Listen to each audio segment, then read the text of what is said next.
नहमदुहु व नस्तईनुहु व नस्तगफिरुह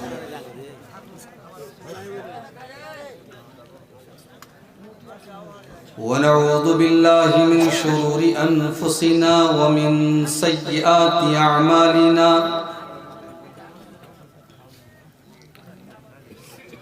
मन यहदिहिल्लाहु फला मुदिल्ल लहु व मन युद्लिल फला हादिय लहु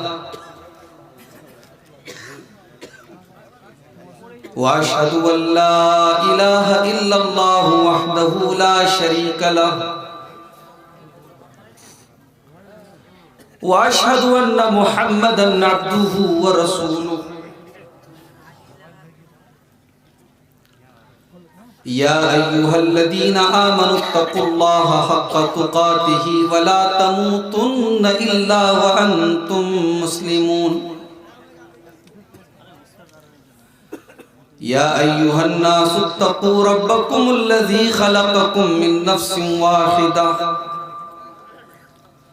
व ख़लक़ मिन्हा ज़ौजहा व बत्थ मिन्हुमा रिजालन कसीरन व निसाअ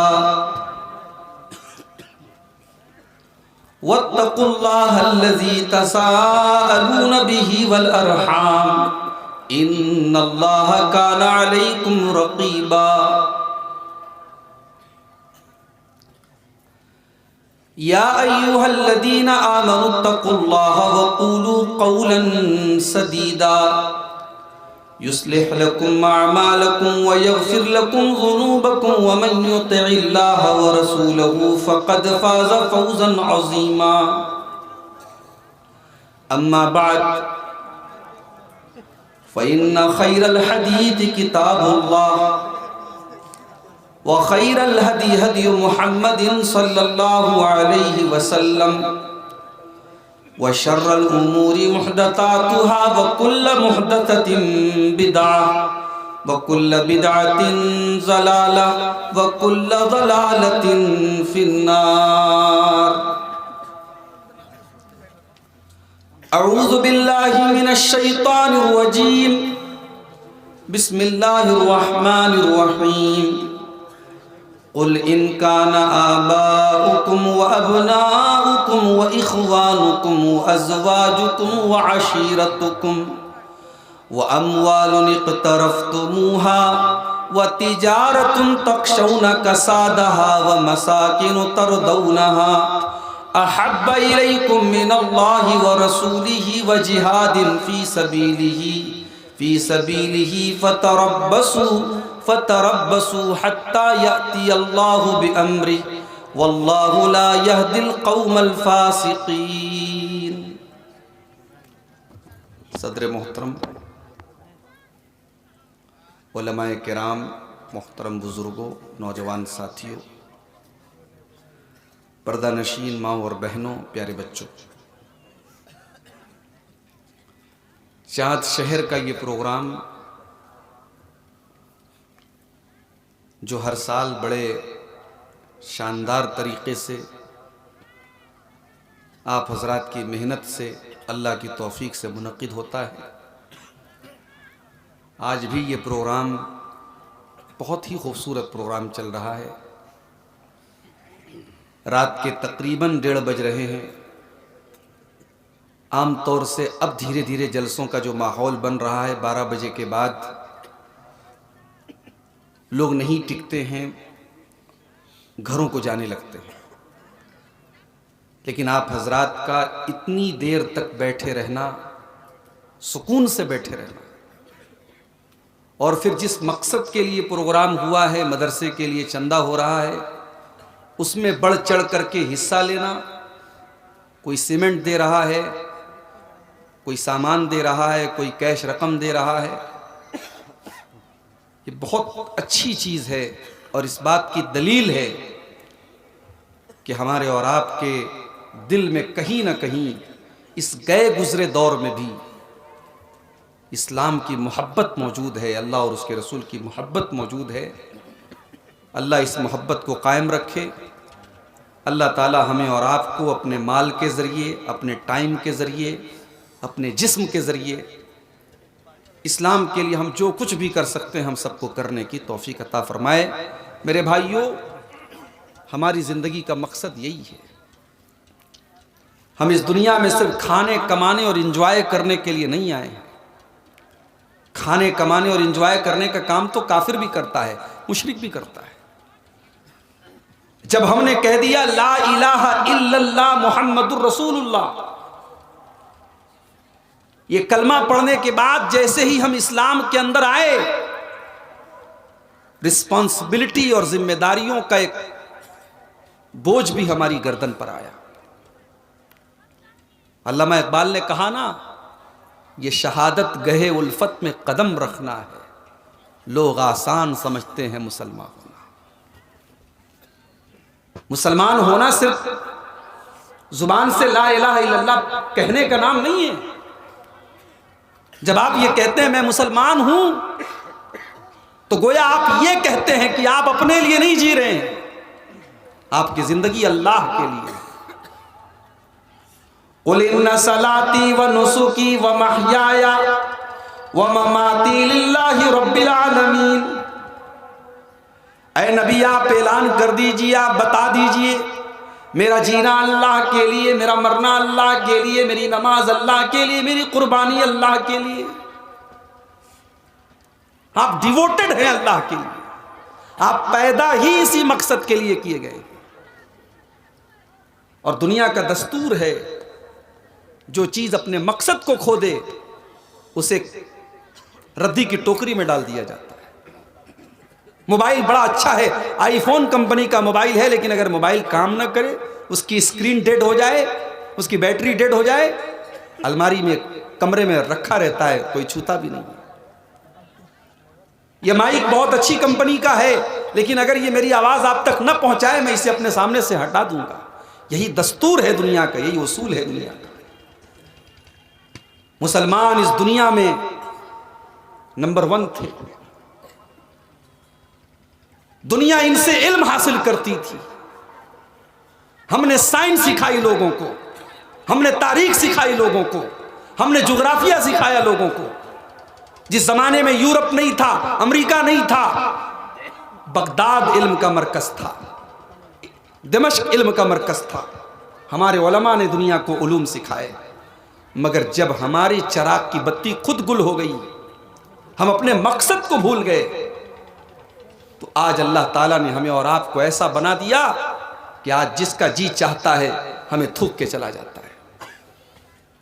हमारे 2 नौजवानों को जला करके मार डाला गया, और आज कातिलों के हक में रैलियां निकल रही हैं, उनके हक में नारे लग रहे हैं, और आप सिवाय हाथ मलने के कुछ नहीं कर सकते। मेरे भाइयों, हमें और आपको अपनी जिम्मेदारी हमेशा याद रहनी चाहिए। अल्लाह ने हमें अगर नंबर 1 का दर्जा दिया है, तो ये नंबर 1 का दर्जा हमें और आपको कुछ जिम्मेदारियों के साथ मिला है। कुंतुम खैरा उम्मतिन उखरिजत लिन्नास तामुरूना बिल मारूफि व तनहौना अनिल मुनकरि व तुमिनूना बिल्लाह। ऐ मुसलमानों, तुम दुनिया की सबसे बेहतरीन उम्मत हो, तुम नंबर 1 हो। लेकिन नंबर 1 का ये मकाम तुम्हें क्यों मिला है, ये पोजीशन क्यों मिली है? तामुरूना बिल मारूफ, तुम नेकियों का हुक्म देते हो, व तनहौना अनिल मुनकर, तुम बुराइयों से रोकते हो, व तुमिनूना बिल्लाह, और तुम अल्लाह के ऊपर ईमान रखते हो। तुम्हारी पहचान तुम्हारी तौहीद है। तुम मर तो सकते हो, तुम कट तो सकते हो, मगर तौहीद से समझौता नहीं कर सकते। तुम अल्लाह के ऊपर ईमान रखते हो। आज मुसलमान मज़ारों से पहचाना जा रहा है। कैलेंडर छपता है, हिंदू मजहब के मानने वालों की का सिंबल है मंदिर, ईसाइयों के मानने वालों का, ईसाई मजहब के मानने वालों का सिंबल है क्रॉस का निशान, और मुसलमान का निशान है मजार और कब्रें और दरगाहें। हमने अपनी पहचान को मिटा दिया। हमारे कलमे की जो बुनियाद थी, हमारे दीन की जो बुनियाद थी, हमने उसको मिटा दिया। आज हिंदुस्तान में बड़ी तादाद में मुसलमान ऐसे हैं जिनके यहाँ खुल्लम खुल्ला शिर्क हो रहा है, मज़ारों के आगे सजदा हो रहा है, बुजुर्गों के आगे सजदा हो रहा है, बच्चों के गले में तावीज़ पहनाया जा रहा है। मौलाना अल्ताफ हुसैन हाली ने बड़ा सच्चा रोना रोया था, 100 साल पहले कहा था, लेकिन आज 2023 में भी उनकी बात 100% सही समझ में आती है। करे गैर गर्बुत की पूजा तो काफिर, कवाकिब में माने करिश्मा तो काफिर, झुके आग पर बहरे सजदा तो काफिर, जो ठहराए बेटा खुदा का तो काफिर, मगर मोमिनों पर कुशादा है राहें, परस्तिश करे शौक से जिसकी चाहे, नबी को जो चाहे खुदा कर दिखाएं, इमामों का रुतबा नबी से बढ़ाएं, मज़ारों पे जा जा के नजरें चढ़ाएं, शहीदों से जा जा के मांगे दुआएं, न तौहीद में कुछ फर्क इससे आवे, न इस्लाम बिगड़े न ईमान जावे। वही सारा काम गैर मुस्लिम करे तो हम कहते तुम काफिर हो, तुम मुशरिक हो। वो मंदिर का प्रसाद लेकर के आए तो हराम है, तुम मजार का तबर्रुक लेकर के आओ तो जायज है। वो पत्थर की मूर्ति के आगे सजदा करे तो हराम है, तुम किसी वली और किसी बुजुर्ग की कब्र पे जाकर के सजदे करो तो जायज है। मेरे भाइयों, जब हमने अपनी पहचान को मिटा दिया, अपने मिशन को हम भूल गए, तो आज अल्लाह तबारक व तआला ने जिल्लत और रुसवाई हमारे मुकद्दर में लिख दी। रमजान का महीना आगे आ रहा है, हम जानते हैं रमजान का महीना कुरान का महीना है। साल भर में हम उतना कुरान नहीं पढ़ते जितना रमजान में पढ़ते हैं, मगर हम और आप कभी इस पर भी गौर करें कि हमने कुरान के साथ क्या सुलूक किया है। जरा अपने अपने दिल में झांक करके बताइए, अपने दिल पर हाथ रख करके बताइए, आखिरी बार आपने कुरान को कब छुआ था। कितने हमारे नौजवान हैं जिनकी जिंदगी में कुरान के लिए कोई जगह नहीं। रात में बिस्तर पे सोते हैं तो मोबाइल देख के सोते हैं, सुबह उठते हैं तो व्हाट्सएप चेक करके उठते हैं, लेकिन कुरान से कोई मतलब नहीं है। क्या कुरान चूमने की किताब थी? शहरु रमज़ान अल्लज़ी उन्ज़िला फ़ीहिल कुरान हुदल लिन्नासि व बय्यिनातिम मिनल हुदा वल फुरक़ान। हमने रमजान के महीने में कुरान को उतारा था। हुदल लिन्नास, ये पूरी मानवता के लिए मार्गदर्शन करता है, पूरी मानवता, पूरी इंसानियत को सीधा रास्ता दिखाता है। ये हक और बातिल का रास्ता क्लियर बता देता है, ये सच और झूठ को क्लियर बता देता है। कुरान हिदायत की किताब है, हमने तबर्रुक की किताब बना के रखा। लोग पूछते मौलवी साहब, बच्चे ने कुरान गिरा दिया, क्या करना पड़ेगा? बच्चे ने तो कुरान को गिराया है, हमने तो कुरान को नजर से गिरा दिया, दिल से गिरा दिया। न कुरान हम पढ़ते हैं, न कुरान को समझते हैं।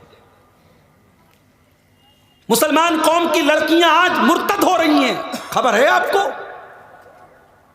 आपके बिहार के कटिहार से खबरें आ रही हैं, हमारे यूपी के बरेली से न्यूज आ रही है, महाराष्ट्र में हजारों लड़कियों ने गैर मुस्लिमों से शादी की है, कोर्ट मैरिज की है, और इस्लाम धर्म छोड़ करके उनका मजहब कबूल किया है। क्या इस्लाम इतना सस्ता हो गया कि कोई प्रेम के नाम पे, मोहब्बत के नाम पे, इश्क के नाम पे इस्लाम को छोड़ दे? नहीं मेरे भाई, इस्लाम तो वो कीमती चीज है, इंसान जान दे दे मगर ईमान न दे, ये तो वो कीमती चीज है।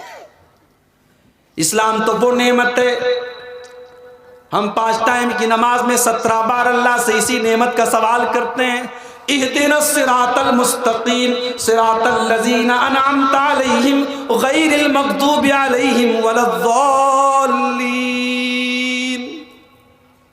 ऐ अल्लाह, तू हमको सिरात मुस्तकीम पर चलने की तौफीक दे। तूने इस्लाम के ऊपर हमको चलाया है, इस इस्लाम के ऊपर चलने की तौफीक दे। इस्लाम तो वो नेमत है कि मरते दम तक जिसकी हिफाजत करनी है। हम हर खुतबे में वो आयत पढ़ते हैं, वला तमूतुन्ना इल्ला व अंतुम मुस्लिमून, तुम्हें मौत ना आए मगर इस्लाम की हालत में। उससे बड़ा बदनसीब कौन होगा? जो दुनिया से चला जाए और उसके पास इस्लाम ना हो, उसके पास ईमान ना हो। एक मुसलमान गरीब है, मजदूर है, सूखी रोटी खाता है, चटनी रोटी खाता है, अच्छा मकान भी नहीं है, अच्छे कपड़े भी नहीं है, बहुत आला लाइफ स्टाइल भी नहीं है, मगर इस्लाम की हालत में दुनिया से जाता है। कल अल्लाह की बारगाह में वो बड़ी खुशी के साथ कहेगा, अल्लाह मेरे पास अच्छा मकान तो नहीं था, आला जिंदगी तो नहीं थी, ज़मीन जायदाद तो नहीं थी, प्रॉपर्टी तो नहीं थी, मगर अल्लाह मैं तौहीद को लेकर के आया हूँ, मैं ईमान को लेकर के आया हूँ। और बड़े बड़े खरबपति आएंगे, बड़े बड़े अरबपति आएंगे, आए अल्लाह मैं जमीन भर के सोना लेकर के आया हूं, मगर इस्लाम मेरे पास नहीं है, तौहीद मेरे पास नहीं है। अल्लाह फरमाएगा तुम्हें जहन्नम की आग में जलना पड़ेगा, तुम्हारे पास जमीन भर के सोना तो है, मगर तौहीद की अमानत तुम्हारे पास नहीं है। वो इतनी बड़ी नेमत है। आज मुसलमान लड़कियां इस्लाम को छोड़ करके मुर्तद हो रही।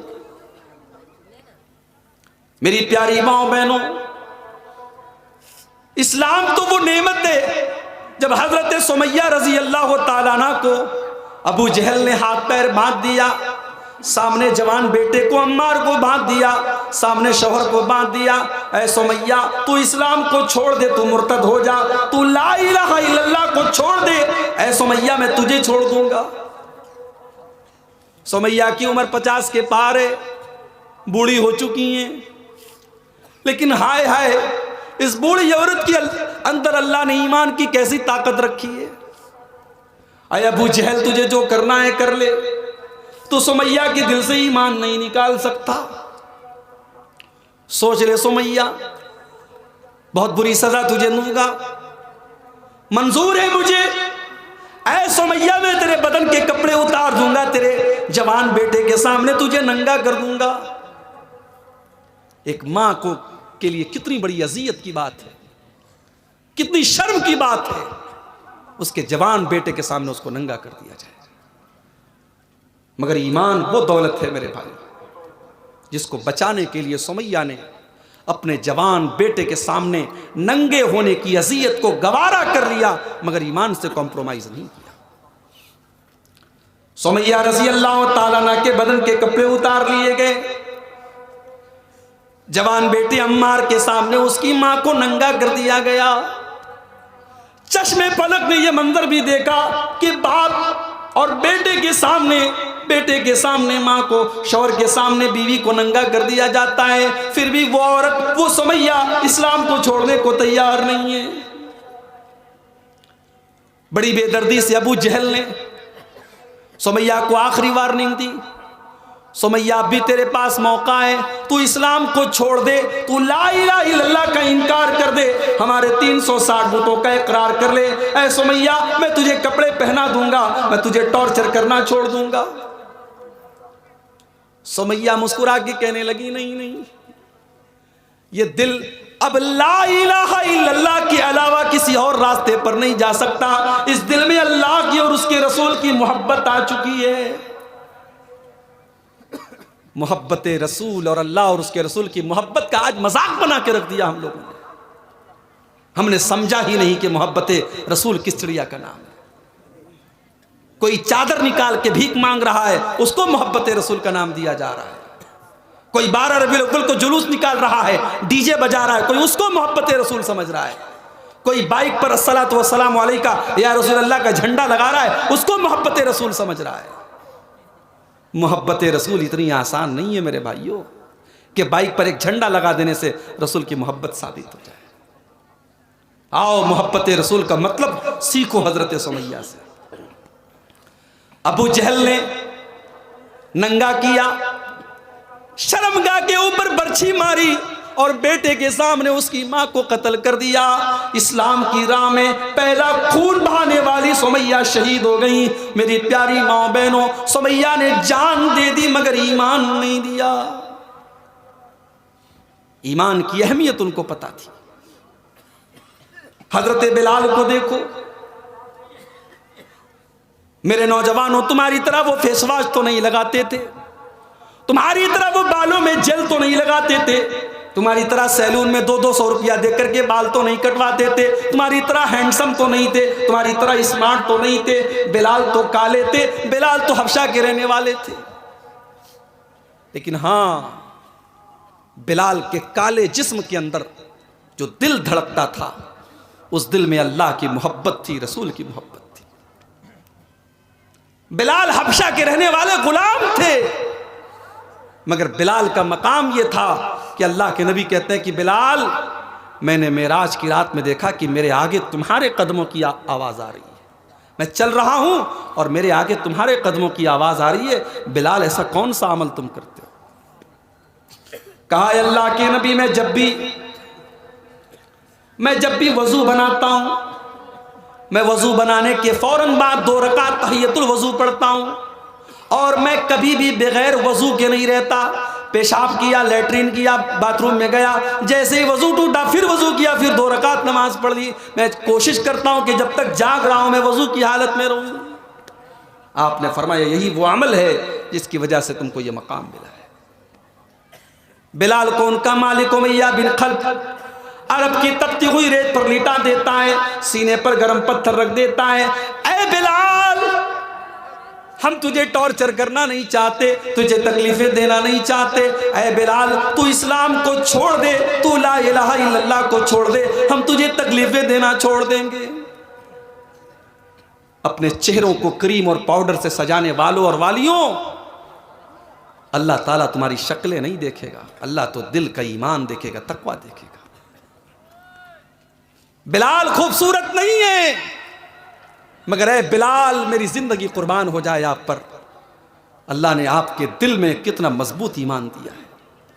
बिलाल के सीने की चर्बी पिघल रही है, बिलाल की पीठ तपती हुई रेत पर पिघल रही है, बिलाल के सीने पर गर्म पत्थर रखा हुआ है, मगर बिलाल कहते हैं, अहद अहद अहद, मेरा रब एक है, मेरा माबूद एक है, मेरा अल्लाह एक है।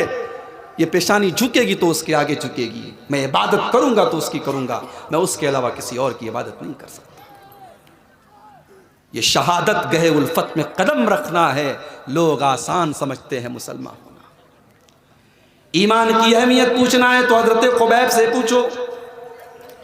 काफिरों ने पकड़ लिया है, मक्का के मुशरिकों ने पकड़ लिया है, सूली पर चढ़ाने की तैयारी हो रही है। ऐ खुबैब, मरने के पहले कोई अंतिम इच्छा हो तो बता दो। का मरने के पहले 2 रकात नमाज पढ़ना चाहता हूं, का इजाजत है? हजरत खुबैब ने 2 रकात नमाज पढ़ी, बड़ी हल्की नमाज पढ़ी, सलाम फेरा, कहा कि मैंने जानबूझ करके हल्की नमाज पढ़ी, कहीं तुम ये न समझो मैं मौत के डर से नमाज को लंबा कर रहा हूं। मक्का वालों ने ऑफर पेश किया, कहा खुबैब, मान लो आज तुम्हारी जगह मोहम्मद होते सल्लल्लाहु अलैहि वसल्लम, अगर तुम अपनी जुबान से ये कह दो कि हमारी जगह मोहम्मद होते और उनको सूली दे दी जाती, तो ऐ खुबैब, तुम सिर्फ इतना कह दो, हम तुम्हें छोड़ देंगे। हाय हाय, खुबैब के सीने पर चोट लगी, खुबैब के दिल को तकलीफ पहुंची। कहा, मक्का के काफिरों, तुम तो ये कहते हो कि मेरी जगह मोहम्मद होते, अरे खुबैब को तो ये भी गवारा नहीं है कि मेरी जान बच जाए, मेरी जान को माफ कर दिया जाए और मेरे नबी को बदले में मेरे नबी के पाँव में कांटा चुभोया जाए। मैं अपने नबी के पाँव में कांटा चुभो करके भी अपनी जान बचाना नहीं चाहता। ये थी मोहब्बत रसूल। एक साल इत्तेफाक से कलियाचक में मेरा प्रोग्राम था, 12 रबीउल अव्वल की तारीख में। फरक्का से मालदा जाने में, कलियाचक जाने में आधा घंटे के सफर में मुझे 3 घंटे लग गए, क्योंकि आशिकाने रसूल का जुलूस निकल रहा था।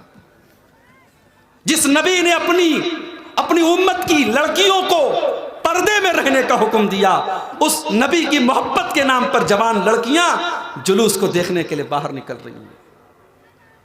जिस नबी ने नाच और गाने को शैतान का काम करार दिया, उस नबी के मोहब्बत के नाम पर उस नबी के उम्मती गा रहे हैं, म्यूजिक के साथ कव्वाली बजा रहे हैं, नाते बजा रहे हैं, और नाम उसको दिया जा रहा है कि हम साहब रसूल से मोहब्बत करते हैं। मोहब्बत रसूल किस चिड़िया का नाम है? आइए, सूरह तौबा की एक आयत मैंने आपके सामने पढ़ी है, इस आयत को अल्लाह ताला ने कसौटी बना दिया है कि अगर कोई समझना चाहता है कि रसूल से मोहब्बत कैसे की जाती है तो सिर्फ इस एक आयत को समझ ले। इस आयत में अल्लाह ताला ने कसौटी बता दी है मोहब्बत रसूल की। वैसे भी हम लोगों को 24 नंबर कहा जाता है, तो 24 नंबर वालों की को ये आयत तो जरूर याद होनी चाहिए, सूरह तौबा की 24 नंबर की आयत। कुल इन काना आबाउकुम, ऐ नबी आप ऐलान कर दीजिए, आप बता दीजिए, अगर तुम अपने बाप दादा से मोहब्बत करते हो, वह अबनाउकुम अगर अपनी औलाद से मोहब्बत करते हो, वह इख्वानुकुम अगर अपने भाइयों से मोहब्बत करते हो, वह अज़वाजुकुम अगर अपनी बीवियों से मोहब्बत करते हो। ये तमाम चीज़ें ऐसी हैं जिनसे हम मोहब्बत करते हैं। कौन अपने बाप से मोहब्बत नहीं करता? बड़ा बदनसीब होगा जो अपने बाप से मोहब्बत नहीं करता। हैं कुछ लोग हैं ऐसे, सारे ज़माने से मुस्कुरा के मिलते हैं, बाप से मिलते हैं तो ऐसा लगता है कि एहसान कर रहे हैं। सारे ज़माने के साथ अखलाक अच्छा है, बाप के साथ बड़ी बदतमीजी से, बड़े रूखे तरीके से बात करते हैं। कभी अपनी माँ के पास बैठो ना, अपने बाप के पास बैठो ना, तो कुरान कहता है वक़्फ़िज़ लहुमा जनाह मिनर रहमा, अपनी रहमत के बाजुओं को बिछा दो। ये तुम्हारी कायनात के सबसे मोहतरम लोग हैं। अल्लाह ने अपनी इबादत के बाद अगर किसी का हक बताया है तो माँ बाप का बताया है। माँ बाप के पास बैठो तो अदब से बैठो। अल्लाह ने जब लोगों से बात करने का हुक्म दिया तो फरमाया कि लोगों से अच्छी बात करो, वक़ूलू लिन्नासी हुस्ना, लोगों से भली बात करो। लेकिन जब माँ बाप से बात करने का हुक्म दिया तो फरमाया वक़ुल लहुमा क़ौलन करीमा, अपने माँ बाप से अदब के साथ बात करो, इज्जत के साथ बात करो। जब आप बाप बनते हैं तब आपको एहसास होता है, जब एक औरत मां बनती है तब उसको एहसास होता है कि मां बाप किस चीज का नाम है। मेरी 2 महीने की बच्ची है, मैं सफर में थका हारा घर पहुंचता हूं, रात में 2 बजे बच्ची उठती है, रोती है, मुझे नींद लग रही है, मगर बच्ची का रोना बर्दाश्त नहीं होता है। बाप की मोहब्बत गालिब आ जाती है। रात को 2 बजे 3 बजे बच्ची को उठा करके गोद में ले लेता हूं, खिलाता हूं उसको। बाप की मोहब्बत तकाजा करती है मेरे भाई।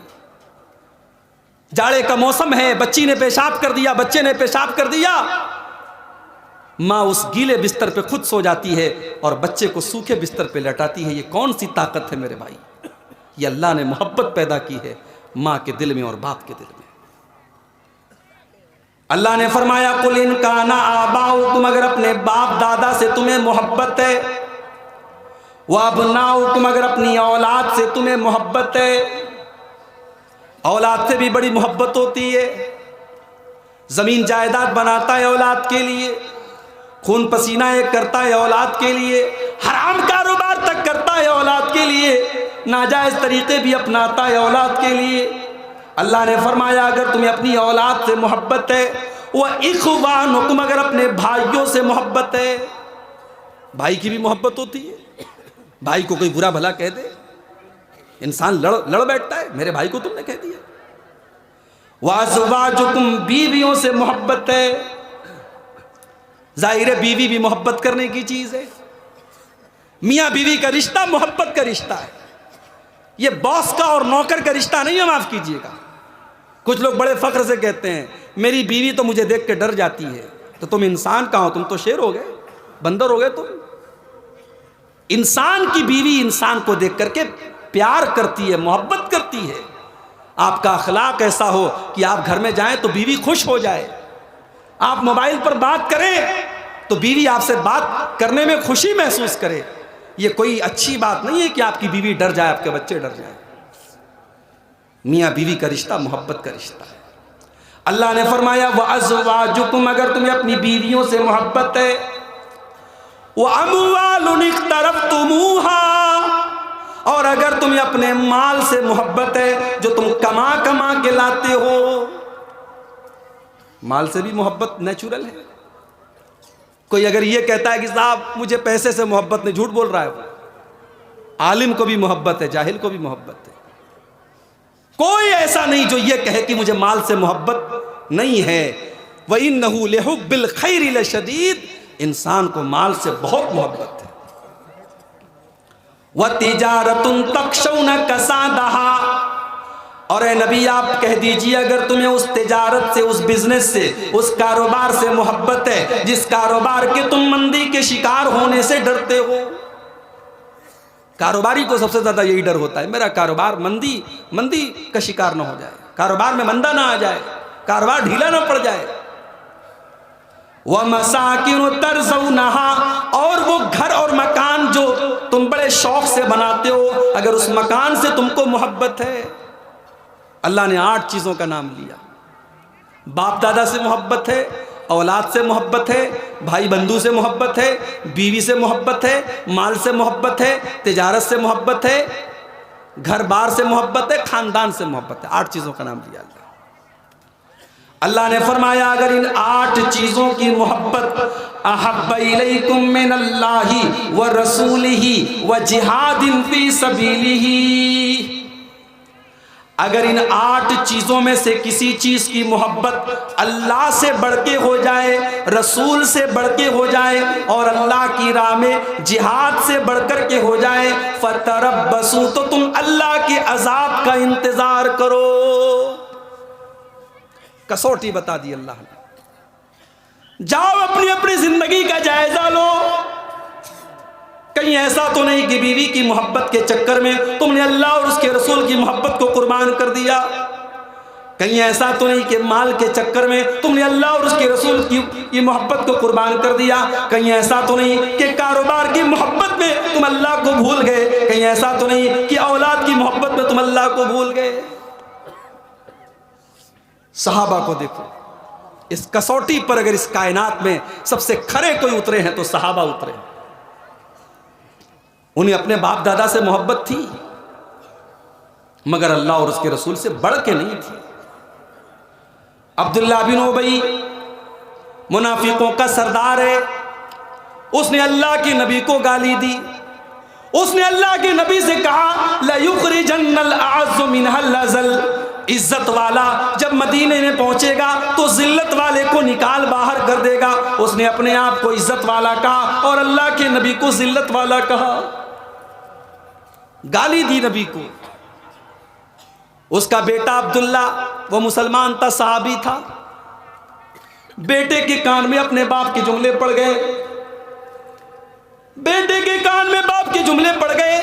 मदीना की सरहद के दरवाजे पर बेटा खड़ा हो गया और बाप को मदीना में एंट्री करने से मना कर दिया। कहा जब तक अल्लाह के नबी इजाजत न दे दे मैं तुझे मदीना में जाने नहीं दूंगा। तूने मेरे नबी को बुरा भला कहा है। बाप से मोहब्बत करता था लेकिन अल्लाह और उसके रसूल से बढ़ के नहीं। तूने मेरे नबी को गाली दी, मैं तुझे मदीना में जाने नहीं दूंगा। अल्लाह के नबी आए, समझाया, ठीक है तुम्हारे बाप ने मुझे बुरा भला कहा है, कोई बात नहीं, जाने दो उसे। कहा है अल्लाह के नबी अगर कभी मेरे बाप की गुस्ताखियों की वजह से अगर कत्ल करने का ऑर्डर दें तो सबसे पहले मुझे कत्ल कर दे। मेरा बाप आपके बारे में गलत जुमले बोलता है, मैं अपने बाप को अपने हाथों से कत्ल कर दूंगा। इस्लाम से बढ़ के, अल्लाह और उसके रसूल से बढ़ के बाप से मोहब्बत नहीं थी। वो अबनाउकुम, औलाद से बढ़कर के तुम्हें अल्लाह और उसके रसूल की मोहब्बत होनी चाहिए। जंगे बद्र का मैदान याद करो। अबू बकर सिद्दीक मुसलमान है, उनका बेटा अब्दुर्रहमान काफिर है। अबू बकर सिद्दीक मुसलमानों की तरफ से लड़ रहे हैं, बेटा काफिरों की तरफ से लड़ रहा है। बार बार बाप बेटे का सामना होता है, बेटा अपने बाप को छोड़ देता है कि ये तो मेरा बाप है, इससे मैं इसके ऊपर मैं हमला नहीं करूंगा। जंग खत्म हो जाती है।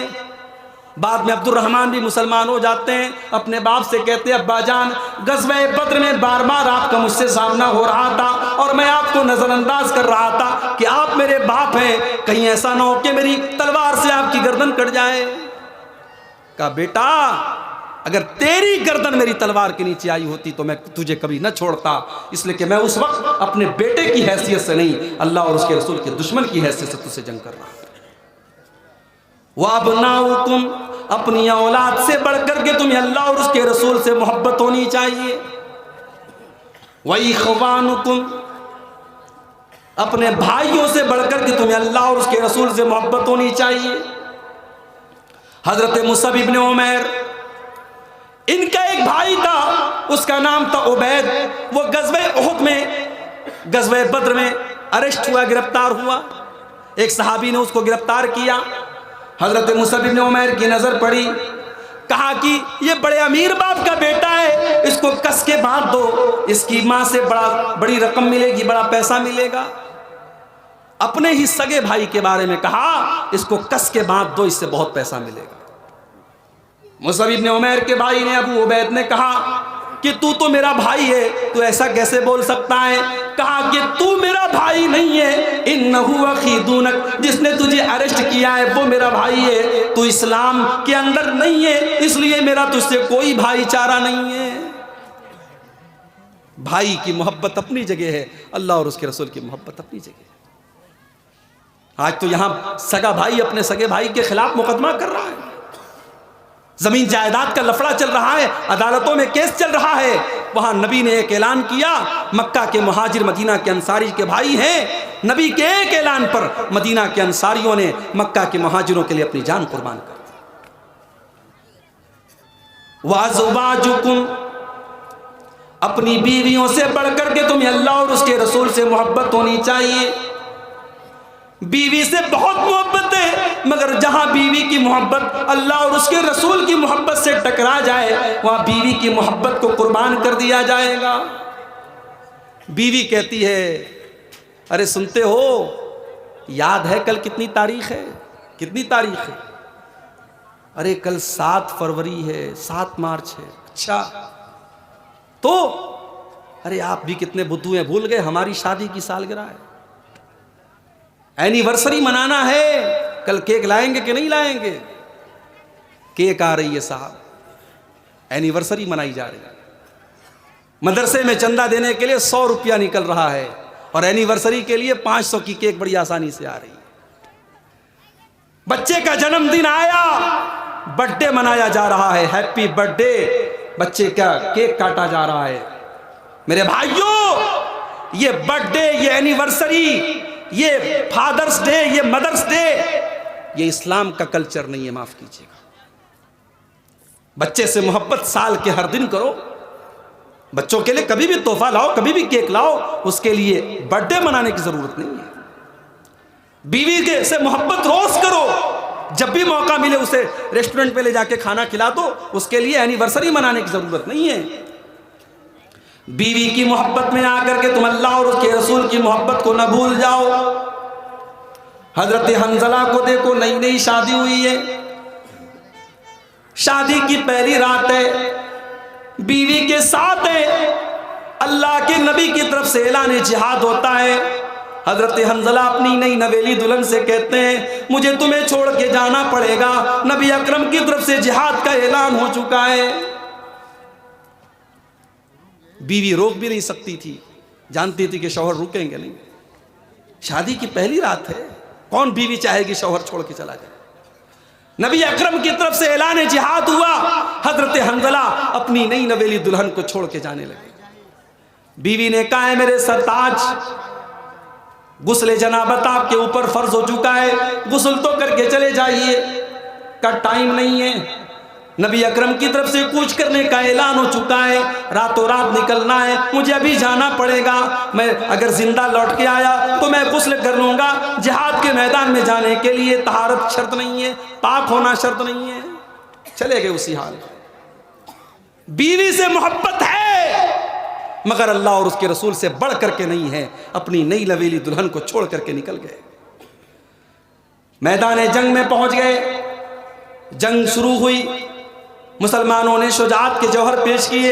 जब जंग खत्म हो गई, जब शहीदों की लाशें इकट्ठा की जाने लगी, तो उन लाशों में एक नई नई शादी किए हुए नौजवान की लाश भी थी, जिसको दुनिया हंजला के नाम से जानती है। अल्लाह के नबी ने फरमाया,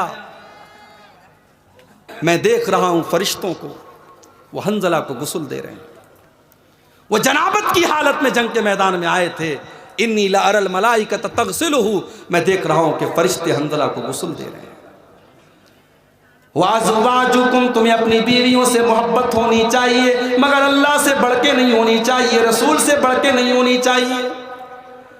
बीवी को कपड़ा दिलाने मार्केट में जाओ, बीवी की फरमाइश एक तरफ है, लेकिन अगर वो कपड़ा गलत है, शरीयत के उसूलों के खिलाफ है, अकेले में आपकी बीवी कुछ भी पहन ले, मगर जिस कपड़े को पहन करके वो शादी में जाएगी, जिस कपड़े को पहन करके वो मायके में जाएगी, वो कपड़ा ऐसा नहीं होना चाहिए कि जो इस्लाम के उसूलों के खिलाफ। अब तो ऐसे ऐसे कपड़े अल्लाह की पनाह। नबी अकरम ने फरमाया था ना कि ऐसी औरतें आएंगी जो कपड़ा पहन करके नंगी होंगी। आज वो जमाना देख ले आप, जवान लड़कियों की बात नहीं, 40-40 साल की, 50-50 साल की अधेड़ औरतें ऐसा कपड़ा पहन रही हैं जो पूरे बदन की झलक जिसमें नजर आ रही है, जो ट्रांसपेरेंट है, जो पारदर्शी है, पूरा बदन उससे नजर आ रहा है। बीवी से मोहब्बत करो, मगर बीवी की हर बात मत मानो। बीवी कहती है एनिवर्सरी मनाना है, उसे समझा दो। मेरे नबी ने फरमाया मन तशब्बह बिकौमिन फहुव मिनहुम, जो किसी कौम की नकल करेगा वो उन्हीं के साथ रहेगा। मैं एनिवर्सरी नहीं मना सकता, तुझे केक खाना है, मैं कभी भी केक ला के दे दूंगा। तुझे रेस्टोरेंट में जाके खाना खाना है, तू कभी भी मेरे साथ चल, लेकिन मैं एनिवर्सरी नहीं मना सकता। बच्चे जिद करते हैं पापा मेरे लिए तुम केक ले आओ, बर्थडे मनाओ। बच्चे को समझा दो बेटा मुसलमान हम बर्थडे नहीं मनाते। समझाओ तो समझाओगे कैसे?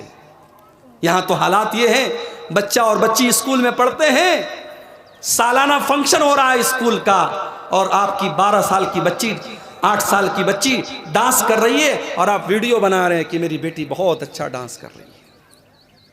जब 8 साल की बच्ची डांस करेगी और आप उसके डांस पर खुशी का इजहार करेंगे, तो जब वो 18 साल की होगी और तब डांस करेगी, तब अफसोस मत कीजिएगा।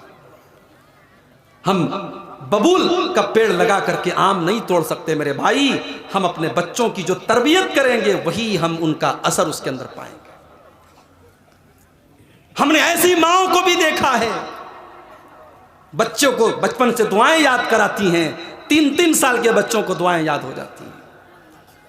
शोलापुर महाराष्ट्र में एक जगह है, मेरा एक प्रोग्राम हुआ, वहां जमात के एक जिम्मेदार के घर में मैं ठहरा था। उनका 4 साल का पोता था। दादा ने कहा मौली साहब मेरे इस पोते को सूरह मुल्क याद है। 4 साल का बच्चा। मैंने कहा सूरह मुल्क याद है पूरी? बोले हाँ पूरी याद है। मैंने कहा कैसे? कहा जब मैं रात में बिस्तर पे सोता हूं सूरह मुल्क की तिलावत करता हूं, मेरा ये पोता मेरे बगल में सोता है, इसने सुन सुन करके याद कर लिया। बच्चे आपकी नसीहत बाद में सुनते हैं, आपका अमल पहले देखते हैं। बच्चों के सामने आप सिगरेट पिएंगे, बच्चा अकेले में आपकी नकल मार करके सिगरेट पिएगा। बच्चे के सामने झूठ बोलेंगे, बच्चा आपके पीठ पीछे झूठ बोलेगा। बच्चे आपका अमल और एक्टिविटी देखते हैं मेरे प्यारे साथियों। इसलिए बीवी से मोहब्बत करो, मगर अल्लाह और उसके रसूल की हद में रह करके मोहब्बत करो। आज हम में से हर इंसान चाहता है उसके बच्चे कामयाब बने, उसके बच्चों का फ्यूचर अच्छा बने, उसके बच्चों का भविष्य सुरक्षित बने। अगर बच्चों का भविष्य सुरक्षित करना चाहते हो तो अपने अंदर ईमान पैदा करो, तकवा पैदा करो, अपने आप को नेक बनाओ। हम नेक बनेंगे तो बच्चों का भविष्य सुरक्षित हो जाएगा। हजरत अब्दुल्ला बिन मसूद रज़ी अल्लाह ताला अन्हु रात में तहज्जुद की नमाज पढ़ रहे हैं, अल्लाह की बारगाह में आंसू बहा रहे हैं। उनका 8-9 साल का मासूम बच्चा सो रहा है। अब्दुल्ला बिन मसूद सलाम फेरते हैं, अपने बच्चे के सर पर हाथ फेरते और कहते हैं मिन अजली का या बोनैया, ऐ मेरे बच्चे तेरे लिए तेरा बाप तहज्जुद पढ़ रहा है, तेरे लिए तेरा बाप क़ियामुल लैल पढ़ रहा है, तेरा बाप इसलिए इतनी मेहनत कर रहा है कि कल तेरा भविष्य अच्छा हो जाए। अगर आप नेक होंगे अल्लाह आपके बच्चों की हिफाजत करेगा। कुरान का 16वां पारा उठाओ, सूरह कहफ में अल्लाह ताला ने वाक़या बयान किया हज़रत मूसा और हज़रत खज़िर का। दोनों एक बस्ती से गुजर रहे हैं, दोनों एक बस्ती से गुजर रहे हैं। बस्ती वाले बड़े कंजूस हैं, इन दोनों ने खाना मांगा, बस्ती में कोई खाना खिलाने को तैयार नहीं है। दोनों थके हारे थे, भूखे प्यासे थे, एक दीवार में सहारा लगा करके बैठ गए। अचानक हजरत खज़िर ने देखा कि दीवार गिर रही है। फ़अक़ामहु, हजरत खज़िर खड़े हुए और दीवार को खुद ठीक कर दिया। हजरत खज़िर बॉडी बिल्डर आदमी थे, मैं अपने नौजवानों से कहूँगा कि अपना थोड़ा बॉडी शॉडी थोड़ा मजबूत करो। ये गुटखा उटका मत खाया करो अल्लाह के वास्ते। गुटखा खाने वाला दीवार को सही नहीं कर पाएगा, वो तो खुद ही कोई एक फाइट मारेगा, ज़मीन पर बैठ जाएगा। ये गुटखा उटका खा करके अपने जिस्म को बर्बाद मत करो। हजरत खजिर और हजरत मूसा जैसी बॉडी बनाओ। हजरत खजिर ने किसी का इंतजार नहीं किया, खड़े होकर के दीवार ठीक कर दी। और मूसा अलैहिस्सलाम तो इतने बॉडी बिल्डर थे, एक आदमी को ऐसा मुक्का मारा वही मर गया। तो आपका मुक्का इतना वजनदार हो, गुटखा खाने वाले का मुक्का इतना वजनदार नहीं हो सकता है, याद रखिएगा। आज हमारे नौजवान ड्रग्स ले रहे हैं, गुटखा खा रहे हैं, शराब पी रहे हैं। बड़ी तादाद में मुसलमान नौजवान शराब पी रहे हैं। और शुरुआत होती है शौकिया से। शादी है किसी दोस्त की, चल यार थोड़ी सी शराब पी लेते हैं। शौकिया से शुरुआत होती है, फिर आदत लग जाती है। अल्लाह के वास्ते इन गंदगियों से अपने आप को दूर रखो मेरे भाई। हजरत खजर ने दीवार को ठीक कर दिया। मूसा अलैहिस्सलाम को गुस्सा आया, कहा कि क्या जरूरत थी आपको दीवार सही करने की? बखील लोग थे, कंजूस लोग थे, हमने खाना मांगा उन्होंने खाना नहीं दिया, आपको दीवार ठीक करने की क्या जरूरत थी? हजरत खजर ने फरमाया वो अम्मल जिदारु फकाना लिगुलामैन यतीमैन फिल मदीनती वकाना तहतहु कंजुल लहुमा वकाना अबूहुमा सालिहा। कहा कि ऐ मूसा, वो दीवार दो यतीम बच्चों के मकान की दीवार थी। दो यतीम बच्चों के मकान की दीवार थी और बाप ने दीवार के अंदर खजाना छुपा के रखा था। अगर दीवार गिर जाती, खजाना गांव वाले लूट के चले जाते। और बाप एक नेक इंसान था। अल्लाह ने मुझे हुक्म दिया कि नेक बाप की औलाद का खजाना बर्बाद ना हो, इसलिए अल्लाह ने मुझे हुक्म दिया कि उस दीवार को मैं ठीक कर दूं। अल्लाह अकबर। हम नेक बन जाएं, हमारी आने वाली नस्लों की अल्लाह हिफाजत करेगा।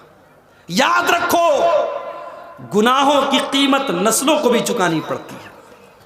आपके गुनाहों की कीमत आपकी आने वाली नस्लों को चुकानी पड़ेगी और आपकी नेकियों का फल आपकी आने वाली नस्लों को भी मिलेगा। इसलिए अगर अपनी औलाद की भलाई चाहते हो तो अपने को दीनदार बनाओ, अपने को तकवा वाला बनाओ, अपने आप को जहन्नम से बचाने वाला, जहन्नम से बचने वाले अमाल अपने अंदर पैदा करो। अल्लाह ने फरमाया व अज़वाजुकुम, अगर अपनी बीवियों से मोहब्बत करते हो तो बीवी से बढ़कर के अल्लाह और उसके रसूल से मोहब्बत होनी चाहिए। व अशीरतुकुम, और अपने खानदान से बढ़कर के तुम्हें अल्लाह और उसके रसूल से मोहब्बत होनी चाहिए। खानदान की भी बड़ी अहमियत होती है। इंसान कभी कभी अपने खानदान, अपने कबीले के लिए लड़ पड़ता है, मगर सहाबा ने अल्लाह और उसके रसूल के लिए अपने खानदान को छोड़ दिया, अपनी बिरादरी और अपने कबीले से बगावत कर ली। कहा कि कबीला अपनी जगह है, अल्लाह और उसके रसूल की मोहब्बत अपनी जगह है। वह अमवालुन इक्तरफ्तुमूहा, और अपने माल से बढ़कर के तुम्हें अल्लाह और उसके रसूल से मोहब्बत होनी चाहिए। हजरत अबू दहदा रज़ी अल्लाह ताला अन्हु एक सहाबी हैं।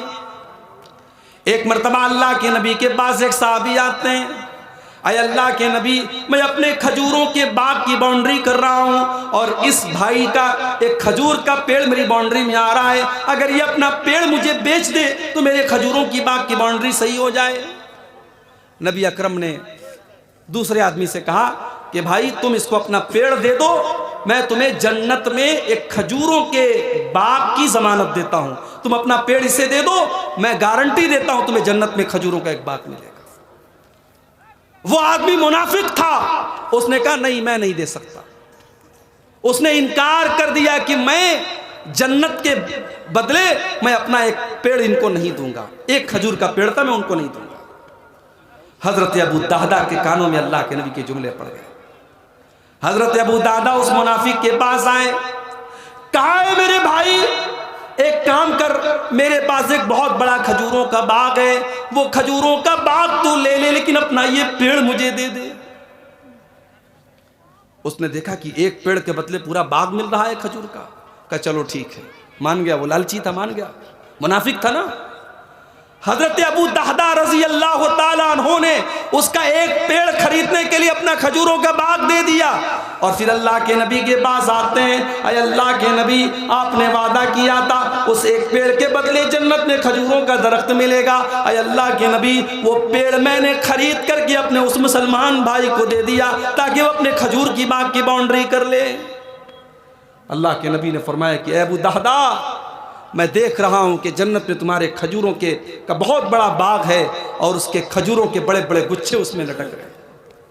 हजरत अबू दहदा आते हैं अपने खजूरों के बाग में और बाहर से अपनी बीवी को आवाज देते हैं कि ऐ मेरी बीवी, इस बाग से तू जल्दी से निकल जा, अब ये बाग हमारा नहीं है, मैंने इसको बेच दिया है। बीवी ने पूछा कितने में बेचा है? शौहर ने कहा, अबू दहदा ने कहा, ऐ मेरी बीवी, मैंने इस खजूरों के बाग को जन्नत के एक बाग के बदले में बेच दिया है, इसके बदले में हमको जन्नत में एक बाग मिलेगा।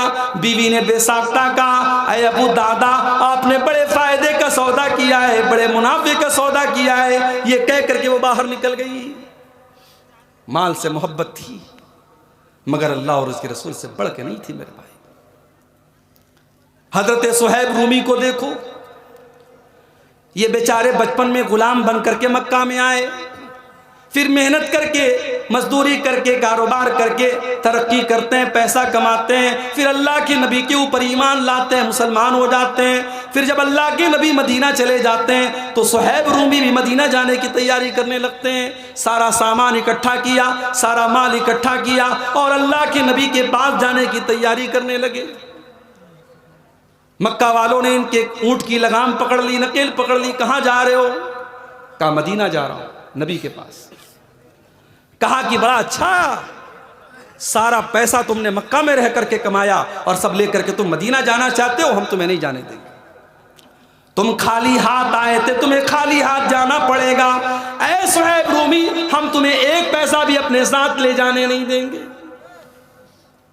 कहा ठीक है, कोई बात नहीं। सारी जिंदगी भर की कमाई मक्का के काफिरों के हवाले कर दी और खाली हाथ हजरत सुहैब रूमी रजी अल्लाह ताला अन्हु मदीना पहुंचे। जब मदीना पहुंचे, अल्लाह के नबी फजर की नमाज पढ़ा रहे थे। आपने सलाम फेरा, देखा सुहैब रूमी आए हुए हैं। अल्लाह के नबी ने गले लगाया, कहा सुहैब रूमी, मुझे अल्लाह की तरफ से बता दिया गया है तुमने मदीना में हिजरत करने के लिए अपनी जिंदगी भर की कमाई को दांव पे लगा दिया है। कद रबी तलबैया, कद रबी तलबैया, ऐ सुहैब रूमी, तूने बड़े फायदे का सौदा किया है, तूने कोई घाटा नहीं कमाया, तूने फायदा कमाया है। ये थे सहाबा, माल से मोहब्बत थी मगर अल्लाह और उसके रसूल से बढ़ के नहीं थी। व तिजारतुन तख्शौन कसादहा, और ऐ मुसलमानों, तुम्हें अपने कारोबार से बढ़ करके, अपनी तिजारत से बढ़ करके अल्लाह और उसके रसूल से मोहब्बत होनी चाहिए। मदीना के अंदर सूखा पड़ा, कहत पड़ गया, अनाज के दाने दाने को लोग तरसने लगे। उस्मान गनी ने ऊंटों का गेहूं से भरा, अनाज से भरा काफिला मुल्क शाम से मंगवाया और मदीना की मार्केट में हजरत उस्मान गनी का काफिला करके खड़ा हो गया। मदीना के अनाज के सब व्यापारी आ गए जो यहूदी थे। उन्होंने हजरत उस्मान गनी से कहा कि आप अपने अनाज को हमें बेच दें, इस वक्त मदीना में अनाज की बड़ी किल्लत है, हम मुंह मांगे दाम पर इसको बेचेंगे, आप हमसे प्रॉफिट कमा लें। क्या कितना प्रॉफिट दोगे तुम? कहा कि उस्मान गनी, आप जो 10 का माल लाए हैं हम 12 का लेने को तैयार हैं। कहा मुझे ज़्यादा प्रॉफिट मिल रहा है। कहा हम 10 का 15 देने को तैयार हैं। कहा ज़्यादा प्रॉफिट मिल रहा है। कहा कि हम 10 का 20 देने को तैयार हैं। कहा कि मुझे तो उससे भी ज़्यादा मिल रहा है। मदीना के ताजिरों ने कहा, यहूदियों ने कहा, ऐ उस्मान गनी, हम तुम्हें डबल दे रहे हैं, तुम्हें कौन हमसे ज़्यादा प्रॉफिट दे रहा है? उस्मान गनी ने फरमाया, ओ लोगों, मेरा अल्लाह कुरान में कहता है जो एक नेकी करेगा उसका बदला हम 10 गुना से लेकर के 700 गुना तक देंगे। जाओ, मैंने ये सारा का सारा अनाज मदीना के गरीबों में तकसीम कर दिया। तिजारत से मोहब्बत है मगर अल्लाह से बढ़ के नहीं है, रसूल से बढ़ के नहीं है मेरे भाई।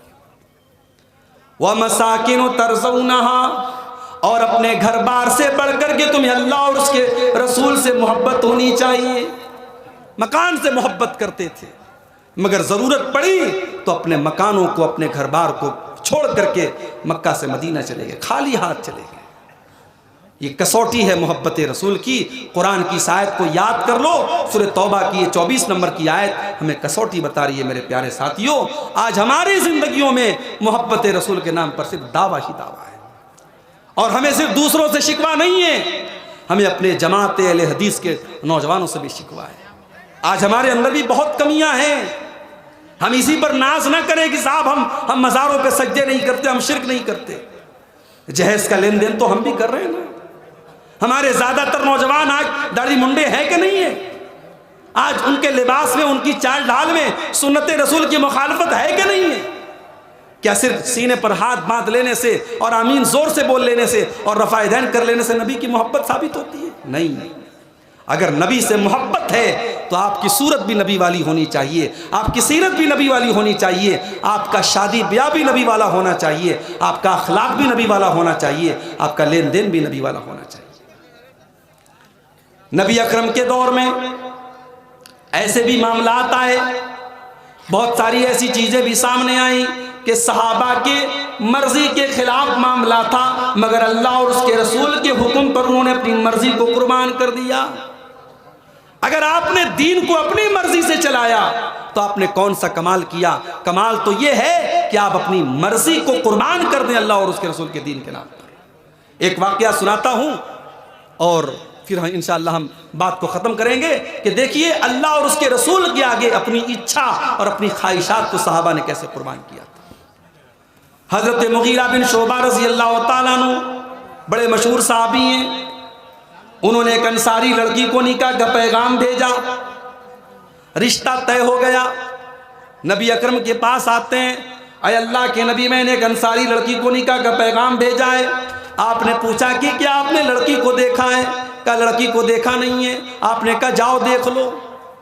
हमारे यहाँ रिश्ता होता है, लड़के के माँ बाप जाते हैं, लड़के के बहनोई जाते हैं, लड़के को इजाज़त नहीं है कि वो अपनी होने वाली बीवी को एक नज़र देखे। फ़ोटो वगैरह को मैं सही नहीं मानता।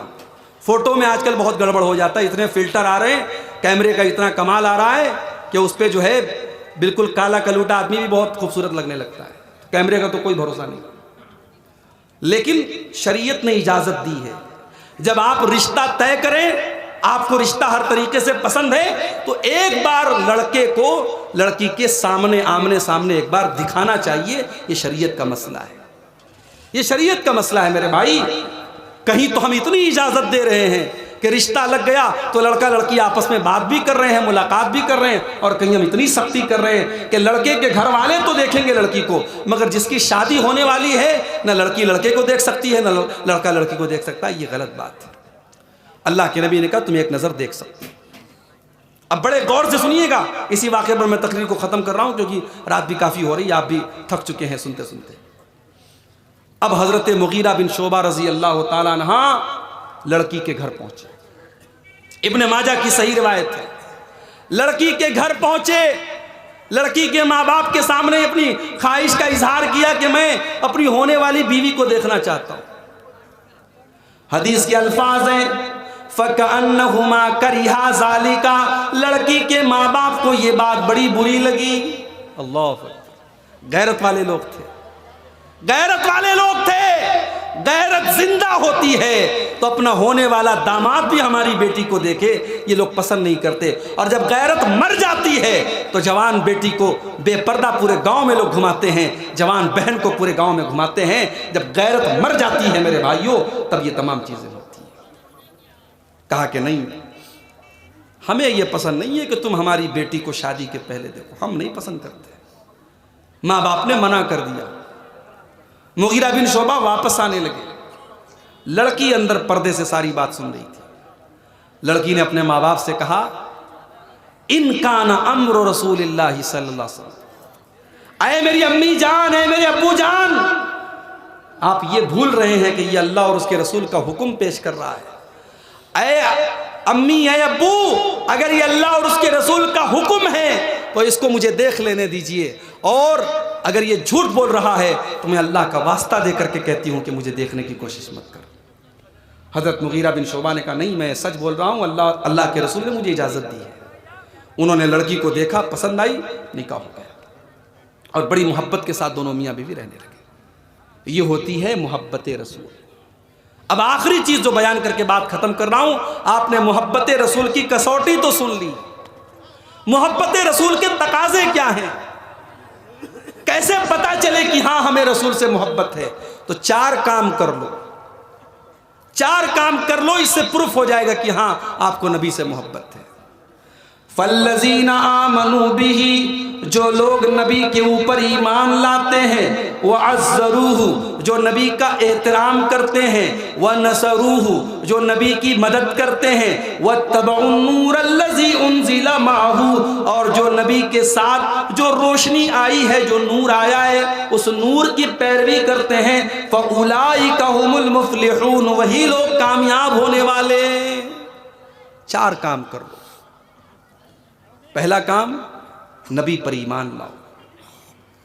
डॉक्टर जाकिर नायक ने एक मौके पर कहा था कि अगर कोई ला इलाहा इल्लल्लाह पढ़ता है और मोहम्मदुर रसूलुल्लाह नहीं पढ़ता है, अल्लाह को तो एक मानता है लेकिन अल्लाह के रसूल को रसूल नहीं मानता है, तो 99.99% तो यही पॉसिबिलिटी है कि वो जहन्नम में जाएगा, लेकिन 0.01% इस बात का इम्कान है कि वो जन्नत में जाएगा।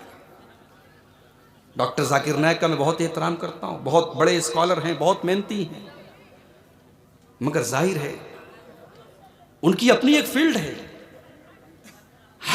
हर इंसान हर फील्ड में दखल दे ये मुनासिब नहीं है। फतवा देना ये मुफ्ती का काम है।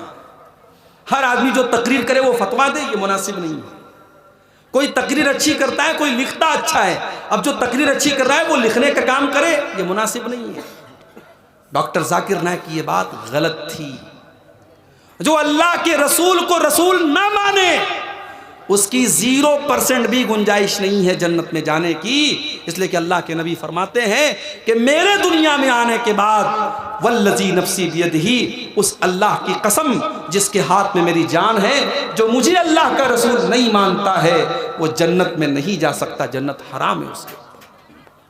तो नबी पर ईमान लाना ज़रूरी है।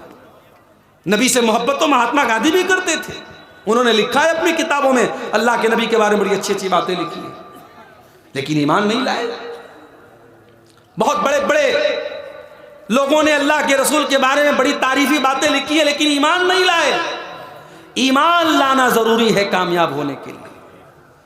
अबू तालिब अल्लाह के नबी के चचा हैं, सारी जिंदगी अल्लाह के नबी का सपोर्ट करते रहे, मगर अल्लाह के नबी के ऊपर ईमान नहीं ला सके। जब आखिरी टाइम आया, अल्लाह के नबी ने कहा कि चचा आप कलमा पढ़ दीजिए, ला इलाहा इल्लल्लाह पढ़ दीजिए, मैं इस कलमे के जरिए अल्लाह ताला के यहाँ आपके लिए बहस करूंगा। मगर अबू तालिब के बगल में अबू जहल बैठा था, अब्दुल्ला बिन उमैया बैठा था। उन दोनों ने कहा कि ऐ अबू तालिब, अपने बाप दादा का मजहब मत छोड़ना। बुरे दोस्त हमेशा लुटिया डुबो देते, याद रखो। अबू तालिब कलमा पढ़ लेते, मगर उन दोनों ने इतना भड़काया, बाप दादा का नाम लेकर के अबू तालिब ने कलमा नहीं पढ़ा। और आखिरी सेंटेंस जो उनके मुंह से निकला, आखिरी जुमला, उन्होंने कहा अला मिल्लत अब्दुल मुत्तलिब, मैं अपने बाप अब्दुल मुत्तलिब के मजहब पर दुनिया से जा रहा हूं। कलमा नहीं पढ़ सके। अबू तालिब ने ईमान कबूल नहीं किया। अल्लाह के नबी फरमाते हैं इसलिए अबू तालिब को भी जहन्नम में डाला जाएगा। ये अलग बात है, उन्होंने नबी का साथ दिया था तो उनको हल्का अजाब होगा, और वो हल्का अजाब भी ये होगा कि उनको आग का जूता पहनाया जाएगा जिससे उनका दिमाग खोलेगा। आग की जूती पहनाई जाएगी जिससे उनका दिमाग खोलेगा। तो नबी पर ईमान लाना बहुत ज़रूरी है मेरे भाई। और दूसरा काम, नबी का एहतराम करो। मैं अपने अहले हदीस नौजवानों से भी कहना चाहता हूँ, जब भी अल्लाह के प्यारे नबी का नाम आए आप सल्लल्लाहु अलैहि वसल्लम ज़रूर कहा करें, दरूद ज़रूर पढ़ा करें। और नबी की जब गुफ्तगू हो तो ऐसा अंदाज आपका नहीं होना चाहिए जैसे किसी आम इंसान की गुफ्तगू हो रही है। अल्लाह के नबी मोहसिन इंसानियत हैं, रहमत कायनात हैं, सारे इंसानों के सरदार हैं, सारे नबियों के सरदार हैं। आपका जो एहतराम है, जो रिस्पेक्ट है, वो होनी चाहिए। नबी की हदीस आपके सामने आए, तो अदब से सुनिए और नबी की हदीस सुनने के बाद कोशिश कीजिए कि उस पर अमल कीजिए। नबी का हुक्म आने के बाद सर झुका दीजिए, एहतराम कीजिए, रिस्पेक्ट कीजिए।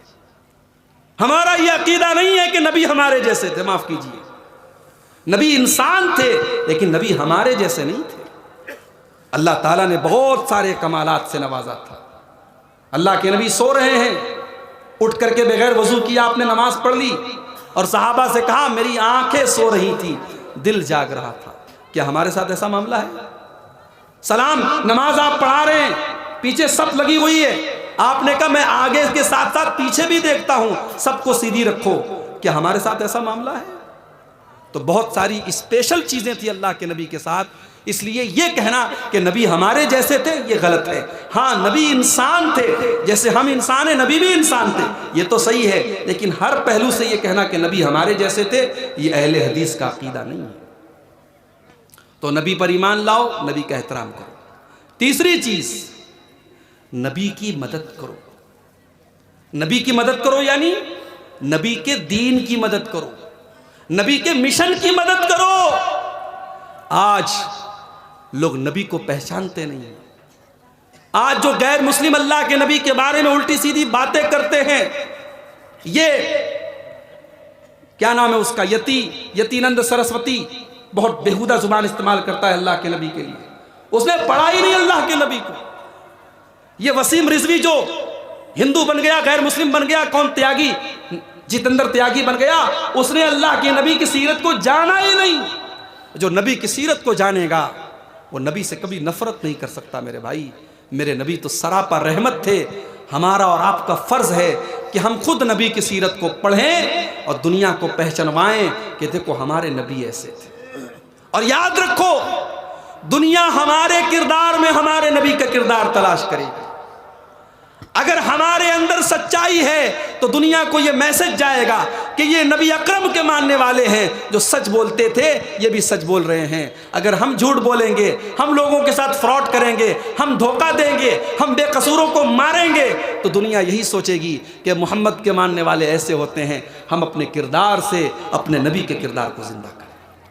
और चौथा और लास्ट काम क्या करना है, वत्तबउ नूर अल्लज़ी उन्ज़िला माहू, नबी अकरम जो रोशनी लेकर के आए कुरान और सुन्नत, उस कुरान और सुन्नत को हमें मरते दम तक फॉलो करना है। इबादत में भी फॉलो करना है, शादी ब्याह में भी फॉलो करना है, ज़िंदगी के सारे शोबों में हम कोशिश करें कि हम कुरान और हदीस को फॉलो करें। अल्लाह से दुआ है रब्बुल आलमीन हम सबको अपने नबी से सच्ची मोहब्बत करने की तौफीक अता फरमाए। मोहब्बत रसूल के जो तकाज़े मैंने बयान किए हैं, कहने वाले को सुनने वालों को सबको अमल की तौफीक अता फरमाए। आज का ये जलसा जिस मदरसे की तामीर और तरक्की के लिए हुआ है, अल्लाह ताला उस मदरसे को और तरक्की अता फरमाए। जिन भाइयों ने इस मदरसे में चंदा दिया है, अल्लाह उनके चंदे को कबूल फरमाए।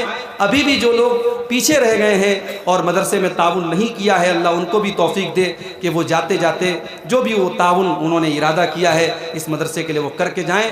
अल्लाह हमारे चंदे में, हमारी इबादतों में अल्लाह इखलास पैदा फरमाए। अल्लाह जब तक हमें दुनिया में ज़िंदा रखे, इस्लाम पर ज़िंदा रखे और हम सब का खात्मा ईमान पर हो। आमीन व आखिर दावाना अल्हम्दुलिल्लाहि रब्बिल आलमीन। अस्सलामु अलैकुम व रहमतुल्लाहि व बरकातुहू।